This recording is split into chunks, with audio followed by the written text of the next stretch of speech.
Kimden başlayalım?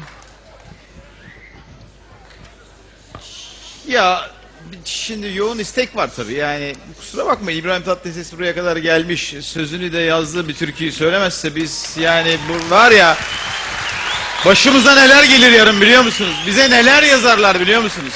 Bu köşe yazarları var ya, bize neler yaparlar. Aynı yerden çalalım. Fa'dan. Mi dediğiyle fa. Vay malamine, vay malamine. Vay vay vay vay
Not my